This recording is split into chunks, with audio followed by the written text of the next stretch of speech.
नमस्कार साथियों, परीक्षण परिवार में आप सभी का स्वागत है। चलिए साथियों, आज हम लोग अगली क्लास देखेंगे। हम लोग क्या देखेंगे, समावेशी शिक्षा में, उसको देख ली साथियों। इसके बाद जो हमारी अगली टॉपिक हमारे सिलेबस में दी गई है, क्या है एक टॉपिक हमारी, क्या है समावेशी बालकों हेतु निर्देशन और परामर्श। टॉपिक बहुत ही इंपॉर्टेंट होती है साथियों। ये चाहे सुपर टेट हो, टेट हो, सी टेट, सभी में ये टॉपिक पूछी जाती है। ये चीजें जो दी गई रहती है, निर्देशन और परामर्श, बहुत ही इंपॉर्टेंट टॉपिक, अत्यंत महत्वपूर्ण होती है परीक्षा के दृष्टि से। चलिए हम लोग आज देखेंगे उसमें क्या क्या चीजें होती है, उसके प्रकार को देखेंगे, उसके उद्देश्य, उसके विशेषताओं, जो परिभाषाएं दी जाती है, डायरेक्ट परिभाषा पूछी जाती है निर्देशन परामर्श की, किसने ये परिभाषा दी है। तो क्या करेंगे, निर्देशन और परामर्श को हम लोग क्या करेंगे, एक एक करके देखेंगे और उसको समझेंगे। चलिए शुरुआत करते देखते हैं हम लोग पहले क्या चीजें हमारी दी गई हैं। तो हमारा हम लोग देखेंगे क्या साथियों, दिया है क्या, समावेशी बच्चों है तो निर्देशन एवं परामर्श। हमको क्या देखना है आज, निर्देशन एवं परामर्श क्या होता है। समावेशी बच्चों हेतु निर्देशन एवं परामर्श क्या होता है उसको देखेंगे। तो देखेंगे, पहले हम लोग देखेंगे साथियों निर्देशन को, इसमें दिया है निर्देशन को, उसके बाद क्या देखेंगे, परामर्श को। तो देखते हैं निर्देशन का अर्थ क्या होता है, इसको देखते हैं। निर्देशन का तात्पर्य एक ऐसी प्रक्रिया से है जिसमें एक व्यक्ति को इस प्रकार सहायता प्रदान की जाती है कि वह अपनी जन्मजात तथा अर्जित क्षमताओं को समझते हुए क्या करता है, उनका उपयोग अपनी समस्याओं को स्वयं हल करने में वह कर सके। मतलब इस प्रकार से उसको एक सहायता दी जाती है जिससे क्या होता है, जो सामने वाला व्यक्ति होता है वो क्या कर सके, अपनी समस्याओं को क्या कर सके, वो उसको समस्याओं को सॉल्व या हल कर सके। आगे देखते हैं, इस प्रकार निर्देशन में दो व्यक्ति होते हैं, एक वह जिसको निर्देशन प्रदान किया जाता है तथा दूसरा वह जिसको क्या होता है, निर्देशित किया जाता है। तो निर्देशन प्रक्रिया में दो व्यक्ति होना आवश्यक होता है। ठीक है, एक क्या होता है जिसको निर्देशन प्रदान किया जाता है, दूसरा वह होता है जो निर्देशन करता है। जो निर्देशन करता है वो क्या होता है, दूसरा कहलाता है। आगे बढ़ते देखते हैं आगे क्या दिया है। आगे देखेंगे निर्देशन की कुछ परिभाषाओं को देखेंगे हम लोग, क्या क्या दी गई परिभाषा। तो निर्देशन की हम लोग क्या देखेंगे, परिभाषा। परिभाषा से भी क्या होते हैं, प्रश्न पूछे जाते हैं। देखेंगे पहली परिभाषा है जोन्स की। इन्होंने क्या कहा है निर्देशन के बारे में, निर्देशन एक प्रकार की व्यक्तिगत सहायता है जो एक व्यक्ति दूसरे व्यक्ति को इसलिए प्रदान करता है कि वह अपने जीवन लक्ष्य निर्धारित कर सके, जीवन में समायोजन स्थापित कर सके एवं लक्ष्य पूर्ति से संबंधित समस्याओं को क्या करे, सुलझा सके। तो ये परिभाषा किसने दी है, जोन्स ने दी है। नेक्स्ट परिभाषा स्किनर की देखते हैं। इन्होंने क्या कहा है, इन्होंने कहा निर्देशन युवक को सहायता देने की वह प्रक्रिया है जिसके द्वारा वह स्वयं के साथ, दूसरों के साथ और परिस्थितियों के साथ क्या करता है, समायोजन करना सीखता है। तो इन्होंने क्या कहा है, स्किनर ने कहा है कि निर्देशन युवक को सहायता देने की वह प्रक्रिया है जिसके द्वारा वह क्या करता है, स्वयं के साथ, दूसरों के साथ एवं क्या होता है, परिस्थितियों के साथ क्या होता है, समायोजन करना इसमें क्या होता है, सीखता है। ठीक है, आगे देखते हैं अगली परिभाषा। आगे परिभाषा हमारी किसी मॉरिस की। इन्होंने क्या कहा है, निर्देशन का तात्पर्य व्यक्ति को सहायता प्रदान करने वाली उस प्रक्रिया से है जिसके द्वारा वह क्या करता है, स्वयं अपनी क्षमताओं का पता लगाने तथा उन्हें विकसित करने का वह क्या करता है, प्रयास करता है। आगे है, जिससे उसका व्यक्तिगत जीवन सुखी और सामाजिक जीवन क्या हो, उपयोगी हो सके। तो ये किसने कहा है, तो मॉरिस ने परिभाषा दी है। आगे देखेंगे साथियों निर्देशन का उद्देश्य। अगर कोई भी क्रिया कर रहे हैं तो उसमें क्या हो, एक उद्देश्य होता है। तो देखेंगे हम लोग क्या करेंगे, निर्देशन के उद्देश्य को देखेंगे कि क्या क्या चीजें इसमें होती हैं। देखेंगे निर्देशन एक स्वोद्देश्य प्रक्रिया है। ध्यान पूर्वक अवलोकन करने पर निर्देशन के निम्नलिखित प्रमुख उद्देश्य है। चलिए एक एक करके उद्देश्य को देखेंगे और समझेंगे। आगे दिया निर्देशन के उद्देश्य के बारे में, निर्देशन के उद्देश्य पर प्रकाश डालने हेतु एक मनोवैज्ञानिक है चाइसोम। ये क्या कहते हैं कि निर्देशन का उद्देश्य उन सजीव तथा क्रियात्मक निहित शक्तियों से है, उन सजीव तथा क्रियात्मक निहित शक्तियों का विकास से है जिनकी सहायता से क्या करता हुआ, वह जीवन की समस्याओं को सुगमता तथा सामंजस्यपूर्ण ढंग से क्या करता है, जीवन को पर्यंत हल करने योग्य बनाता है। ठीक है, तो ये क्या होती है, किसने कहा है, तो चाइसोम ने निर्देशन के बारे में आगे दिया है। इसी में कुछ उद्देश्य के बारे में स्किनर ने भी अपने शब्दों में कहा है। इन्होंने क्या कहा है, चलिए इसको देखते हैं। इन्होंने कहा है वर्तमान शिक्षा में निर्देशन का मुख्य उद्देश्य है प्रत्येक व्यक्ति को अपनी क्षमताओं, रुचियों और अवसरों के अनुकूल चुनाव करने में सहायता देना। अगर मुख्य उद्देश्य अगर बात करें, स्किनर ने क्या कहा है कि वर्तमान शिक्षा में निर्देशन का मुख्य उद्देश्य ये होता है कि प्रत्येक व्यक्ति क्या करता है, प्रत्येक व्यक्ति को अपनी क्षमता, अपनी रुचि के और अवसर के अनुकूल क्या करता है, चुनाव करने में, अपनी समस्याओं का समाधान करने में वो क्या होता है, सक्षम होता है। आगे देखते हैं, आगे देखें निर्देशन के बारे में। और निर्देशन का प्रमुख उद्देश्य व्यक्ति का बहुमुखी विकास करना है। अन्य शब्दों में बालक की निहित शक्तियों, योग्यताओं तथा कुशलताओं को ज्ञात कर उन्हें अधिकतम उपयोगी कार्यों में लगाना है। अगला उद्देश्य क्या है? निर्देशन का उद्देश्य छात्र को इस योग्य बनाना है कि वातावरण के साथ वो क्या कर सके, सामंजस्य स्थापित कर सके। मतलब निर्देशन का उद्देश्य ये भी होता है साथियों कि छात्र को इस प्रकार इस योग्य बनाना है कि वो अपने वातावरण के साथ क्या हो, सामंजस्य स्थापित करना सके। आगे देखें, शैक्षिक एवं व्यवसायिक निर्देशन के मतलब इन्होंने क्या है, शैक्षिक एवं व्यवसायिक मैनुअल एक मनोवैज्ञानिक है, इनके अनुसार देखते क्या है, व्यक्ति को अपनी शिक्षा, व्यवसाय, मनोरंजन और समाज सेवा से संबंधित कार्यों का चुनाव करने के लिए उनकी तैयारी, उनमें प्रवेश करने और उनमें उन्नति करने में क्या करता है, सहायता देता है। बात करते हैं शैक्षिक एवं व्यवसायिक निर्देशन के बारे में। आगे देखते हैं आगे दिया है, शिक्षा आयोग ने भी निर्देशन के उद्देश्यों का संबंध सामंजस्य और विकास दोनों से बताया है। आगे दिया है, निर्देशन छात्र को शिक्षा संस्था और परिवार की परिस्थितियों से यथासंभव सर्वोत्तम सामंजस्य स्थापित करने में सहायता देता है। तो शिक्षा आयोग ने भी निर्देशन के बारे में क्या बातें कही साथियों? उद्देश्य उसका ही बताया है कि निर्देशन संबंध सामंजस्य और विकास दोनों से बताया है। निर्देशन छात्र को शिक्षा संस्था और परिवार की परिस्थितियों से यथासंभव सर्वोत्तम सामंजस्य स्थापित करने का क्या करता है, सहायता करती है। ठीक है, हम लोग आगे बढ़ते हैं। दिया हम देखें क्या आगे देखेंगे, निर्देशन के प्रकार। तो निर्देशन के प्रकार में एक एक देख लेंगे। तो मुख्यतः निर्देशन 5 प्रकार के माने जाते हैं साथियों, एक एक करके हम सारे प्रकार को समझेंगे।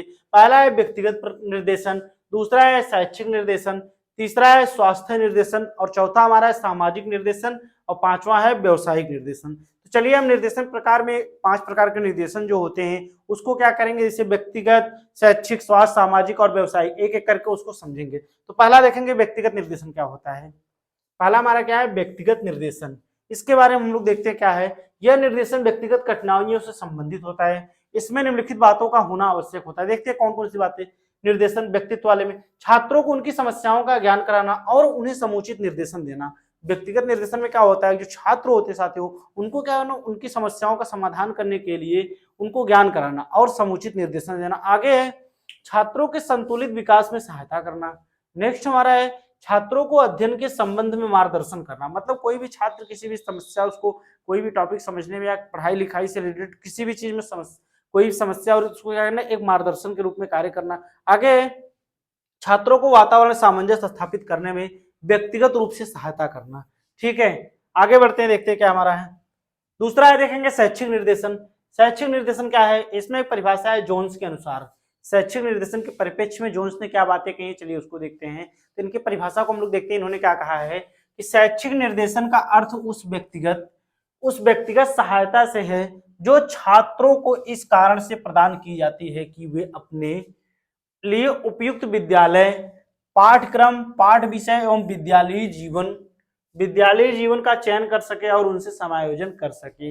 ये किसने कहा है, तो जोन्स ने कहा है शैक्षिक निर्देशन के बारे में। आगे देखें शैक्षिक निर्देशन के बारे में और भी बातें कही गई हैं, उसको देखते हैं। तो शैक्षिक निर्देशन का संबंध शिक्षा और अध्ययन से होता है। इसमें निम्नलिखित बातें सम्मिलित होती हैं। जैसे क्या होता है साथियों, पाठ्य विषयों का चयन करते समय छात्रों का मार्गदर्शन करना। मतलब अगर कोई विषय वस्तु अगर पढ़ाई जा रही है तो उसको चयन करने से पहले क्या होता है, छात्रों का एक मार्गदर्शन करना आवश्यक होता है। फिर क्या है, विद्यालय में प्रवेश के समय छात्रों को आवश्यक और उचित निर्देश देना। ये भी बातें आपके लागू होती है। आगे बढ़ते हैं, अगला देखेंगे स्वास्थ्य निर्देशन। स्वास्थ्य निर्देशन हमारा क्या कहता है, इसको देखेंगे। इसमें क्या होता है, छात्रों को स्वस्थ जीवन के महत्व के विषय में बताना। फिर छात्रों को उत्तम स्वास्थ्य आदतों के विषय में जानकारी देना। मतलब आज जो अच्छी आदतें हैं, स्वास्थ्य बचने के जो भी तरीके होते हैं स्वास्थ्य के लिए, उसको बच्चों के सामने प्रस्तुत करना। नेक्स्ट हमारा है स्वास्थ्य को हानि पहुंचाने वाली आदतों को छोड़ने के विषय में उचित परामर्श देना। अगला है छात्र को प्राथमिक उपचार के विषय में जानकारी कराना और उसको प्रशिक्षण देना। फिर है विशिष्ट आवश्यकता वाले बच्चों को विशेष सूचना उपलब्ध कराना। छात्रों को काम शिक्षा की स्तरानुकूल वांछित जानकारी प्रदान करना है। तो ये किससे रिलेटेड है, स्वास्थ्य शिक्षा से। जो हमारा स्वास्थ्य निर्देशन होता है उससे ज्यादा से ज्यादा बच्चों को क्या करना है, स्वास्थ्य के बारे में जागरूक करना है। ये सब चीजें निर्देशन के अंतर्गत किस प्रकार से बच्चों को आप निर्देशित करते हैं, ये चीजें लागू होती हैं। आगे बढ़ते हैं, अगला हमारा है सामाजिक निर्देशन। सामाजिक निर्देशन क्या कहता है, इसको देखते हैं। छात्रों को सामाजिक समायोजन के विषय में आवश्यक परामर्श देना। आगे छात्रों को विभिन्न सामाजिक व्यवहारों के विषय में विभिन्न सूचनाएं प्रदान करना। नेक्स्ट है छात्रों को विद्यालय के सामाजिक जीवन का क्या होना है, ज्ञान कराना। मतलब जो भी चीजें हमारे व्यवहार में जो भी चीजें निर्धारित होती है, जो भी घटना घटी उसके बारे में छात्रों को क्या करना है, अपने समाज से रिलेटेड उस चीज के बारे में निर्देश देना, उस चीज के बारे में जानकारी हासिल कराना। फिर विद्यालय में होने वाले विभिन्न कार्यक्रमों के आयोजन को संगठित करने में छात्रों की सहायता करना। मतलब विद्यालय में क्या होते हैं, अनेक प्रकार के कार्यक्रम स्थापित किए जाते हैं, उसमें क्या होता है छात्रों की सहायता के साथ साथ उनको क्या निर्देश करना। ठीक है, ये सब चीजें क्या होती है सामाजिक निर्देशन के अंतर्गत आते हैं। अगला निर्देशन देखते हैं, अगला हमारा है व्यवसायिक निर्देशन। व्यवसायिक निर्देशन क्या कहता है इसको देखते हैं। किसी छात्र व्यक्ति विशेष को ऐसी सहायता देना कि वह अपने लिए उचित व्यवसाय का चुनाव ठीक प्रकार से कर सके। अगला हमारा है छात्र को विभिन्न व्यवसायों के विषय में जानकारी कराना। जैसे जो भी व्यवसाय है छात्रों को उसके बारे में क्या होना है, जानकारी कराना है। फिर विभिन्न व्यवसायों के गुण एवं दोषों की सूचना उनको प्रदान करना कि मतलब क्या चीजें, कौन से व्यवसाय आपके लिए सही है, कौन से गलत है, इन सब चीजों के बारे में उनको जानकारी देना। नेक्स्ट हमारा है छात्रों की रुचियों, योग्यताओं तथा क्षमताओं से संबंधित व्यवसायों की जानकारी प्राप्त कराना और उसके आधार पर छात्रों को क्या होना, निर्देश देना। तो ये सब चीजें क्या होती है, मतलब जो भी चीजें होती है किसके अंतर्गत आती हैं, तो व्यवसायिक निर्देशन के अंतर्गत आपकी आती है। चलिए आगे बढ़ते हैं, देखेंगे आगे देखेंगे साथियों निर्देशन की विधियां। निर्देशन के प्रकार को हम लोगों ने देखा। नेक्स्ट हमारा है निर्देशन की विधियां। तो निर्देशन प्रदान करने की दो विधियां होती हैं, एक होती है वैयक्तिक संपर्क विधि, दूसरी होती है सामूहिक विधि। दो विधियां कौन कौन सी होती है, एक वैयक्तिक संपर्क विधि और दूसरी कौन सी विधि हमारी होती है, तो सामूहिक विधि हमारी होती है। देखते हैं निर्देशन की आवश्यकता एवं क्षेत्र। आगे हम देखेंगे निर्देशन की आवश्यकता कौन कौन से उसके क्षेत्र होते हैं, हम उसको देखते हैं। तो इसमें दिया है प्रत्येक समाज व राष्ट्र यह अपेक्षा करता है कि उसके नागरिक, प्रत्येक समाज एवं राष्ट्र यह अपेक्षा करता है कि उसके नागरिक व्यक्तित्व का सर्वांगीण विकास हो और अपनी योग्यता व क्षमता के अनुकूल अपना विकास कर राष्ट्र के विकास में अपना योगदान प्रदान कर सके। यह तभी संभव हो सकता है जब उन्हें सही निर्देशन प्राप्त किया जा सके, सही निर्देशन प्राप्त हो। आगे देखते हैं निर्देशन की आवश्यकता को निम्नलिखित तीन दृष्टिकोणों से हम लोग देख सकते हैं। पहला हमारा दृष्टिकोण क्या है, सामाजिक आर्थिक दृष्टिकोण से निर्देशन की आवश्यकता। सामाजिक आर्थिक दृष्टिकोण से निर्देशन की आवश्यकता, इसमें क्या दिया है, पहला हमारा दिया है औद्योगिकरण तथा नगरीकरण, दूसरा है संयुक्त परिवार प्रणाली का विघटन, आगे हमारा दिया है पाश्चात्य सभ्यता का प्रभाव, अगला हमारा है परिवर्तित सामाजिक मूल्य नैतिक तथा धार्मिक, फिर है क्या परिवर्तन जनसंख्या वृद्धि। तो क्या करते हैं निर्देशन की आवश्यकता को निम्नलिखित कितने भागों में प्रस्तुत कर सकते हैं, तो तीन, जो हमारे कौन कौन से दिए गए हैं तीन देख लिए। इसमें पहला है क्या, हम लोग देखें सामाजिक आर्थिक दृष्टिकोण से निर्देशन की आवश्यकता, जिसमें हम लोगों ने एक एक करके सारी चीजों को देख लिया। तो अगला देखते हैं हम लोग क्या है इसमें, उसको देखते हैं। नेक्स्ट हमारा है मनोवैज्ञानिक दृष्टिकोण से निर्देशन की आवश्यकता। मनोवैज्ञानिक दृष्टिकोण से निर्देशन की आवश्यकता, इसमें व्यक्तिगत विभिन्नता को समझना। अगला हमारा है समायोजन, नेक्स्ट हमारा है संवेगात्मक समस्याएं, फिर क्या व्यक्तित्व का विकास। ये सब चीजें किससे रिलेटेड, हमारे मनोवैज्ञानिक दृष्टिकोण से क्या होती है, निर्देशन से जुड़ी हुई है। नेक्स्ट हमारा है शैक्षिक दृष्टिकोण से निर्देशन की आवश्यकता। अब शैक्षिक दृष्टिकोण से निर्देशन की आवश्यकता किस प्रकार होती है उसको देखते हैं। इसमें क्या क्या चीजें होती हैं, पहला है पाठ्यक्रम का चयन। अगर हम शिक्षा से रिलेटेड कोई भी चीज कार्य कर रहे हैं तो निर्देशन देना है, तो पहले पाठ्यक्रम का चयन करेंगे। अपव्यय एवं अवरोधन रोकने के लिए अपव्यय और अवरोधन के बारे में उसको बताएंगे क्या चीजें होती हैं। बढ़ती छात्र संख्या के बारे में, अनुशासनहीनता की समस्या को क्या करेंगे, ज्यादा से ज्यादा कम करेंगे। ये सब चीजें क्या होती है उसके अंतर्गत आती हैं। आगे देखेंगे साथियों, हम लोगों ने निर्देशन को देख लिया, अब हम लोग देखेंगे परामर्श। दो चीजें हमारी थी, पहले हम लोगों ने निर्देशन को देखा, उसके प्रकार, उसमें परिभाषा जो दी गई, उसकी विधियों को देखा, विशेषताओं को देखा। अब हम लोग देखेंगे हमारी टॉपिक क्या रहेगी, परामर्श। परामर्श क्या होता है इसके बारे में हम लोग देखेंगे। चलिए देखते हैं। निर्देशन एक व्यापक प्रक्रिया है, परंतु परामर्श इसका एक महत्वपूर्ण अंग है। निर्देशन क्या है, एक व्यापक प्रक्रिया है, लेकिन जो हमारा परामर्श है उसका एक महत्वपूर्ण अंग है।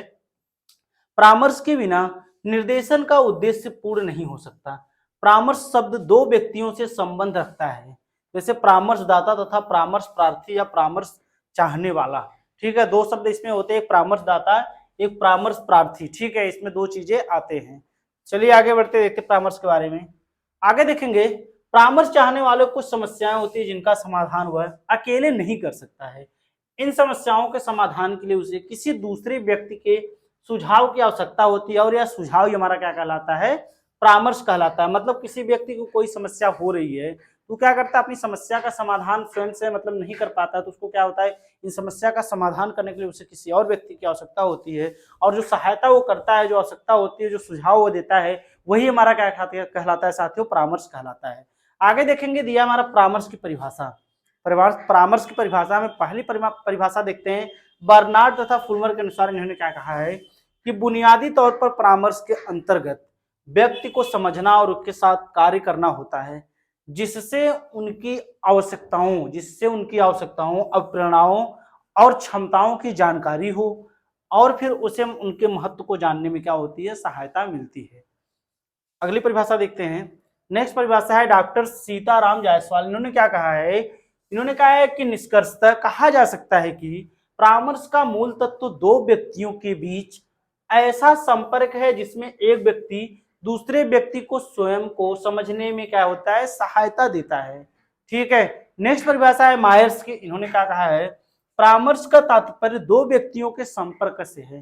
परामर्श का तात्पर्य दो व्यक्तियों के संपर्क से है जिसमें एक को किसी प्रकार की दूसरे व्यक्ति द्वारा सहायता प्रदान की जाती है। तो ये मायर्स ने कहा है कि परामर्श से तात्पर्य उन दो व्यक्तियों से है जिसमें एक को दूसरे से किसी प्रकार की सहायता प्रदान की जाती है।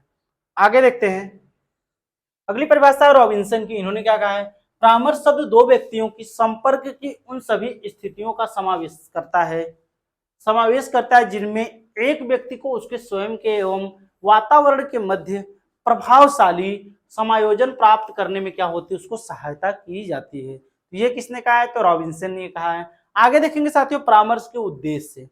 परामर्श के क्या क्या उद्देश्य होते हैं, तो परामर्श के प्रमुख उद्देश्य निम्नलिखित है। पहला इसमें दिया, जैसे परिभाषा दी इसमें उद्देश्य के बारे में, रूथ स्ट्रैंग के अनुसार परामर्श का उद्देश्य आत्म परिचय या आत्मबोध है। ये किसने कहा है, तो रूथ स्ट्रैंग ने कहा है उद्देश्य के बारे में कि क्या कहा है, परामर्श का उद्देश्य आत्म परिचय या फिर आत्मबोध होता है। आगे देखते उद्देश्य के बारे में और फिर कथन दिए गए हैं।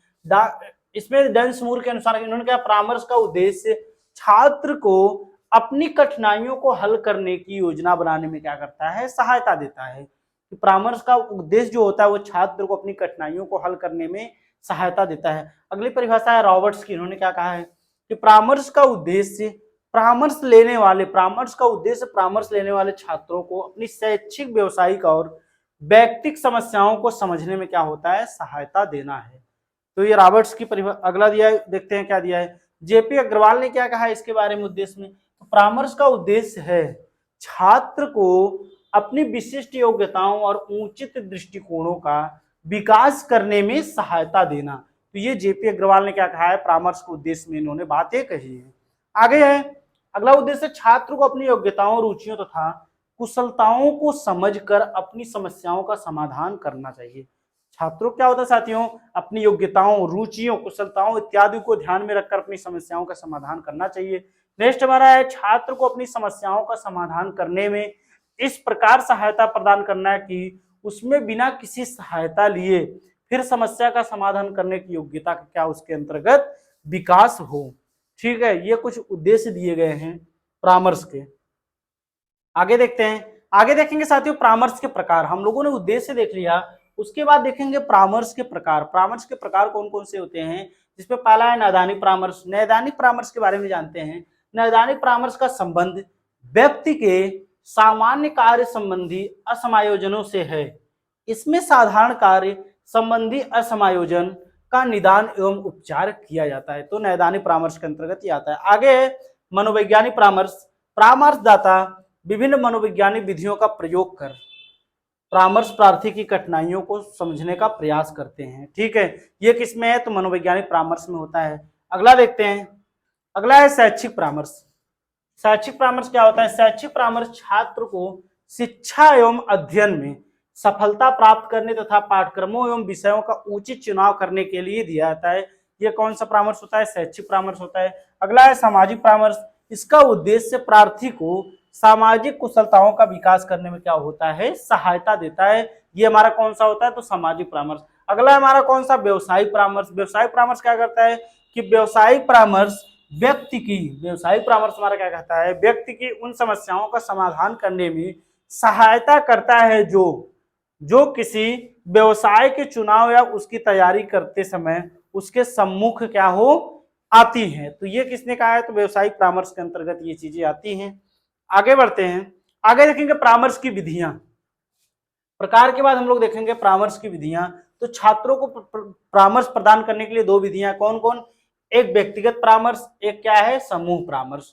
ठीक है, दो विधियां होती हैं, एक व्यक्तिगत होती है, एक समूह होती है। तो फिर देखेंगे आगे हमारा दिया परामर्श क्या हो सकता है एवं क्षेत्र। परामर्श क्या हो सकता है, हम क्षेत्र क्या क्या होता है इसको देखते हैं। छात्रों को अपना अधिकतम विकास करने में सहायता देने के लिए परामर्श आवश्यक है। देखते हैं किस प्रकार आवश्यक है। इसमें पहला हमारा है छात्रों की वर्तमान समस्याओं को हल करने में सहायता देने के लिए आवश्यक है। विशेष योग्यताओं तथा उचित दृष्टिकोण को प्रोत्साहित एवं विकसित करने के लिए क्या होती है, परामर्श सहायक होते हैं। अगला हमारा है शैक्षिक तथा व्यवसायिक चयन की योजना बनाने में छात्र की सहायता करने के लिए। नेक्स्ट हमारा है छात्र को अपने उत्तरदायित्व को समझने में सहायता देना।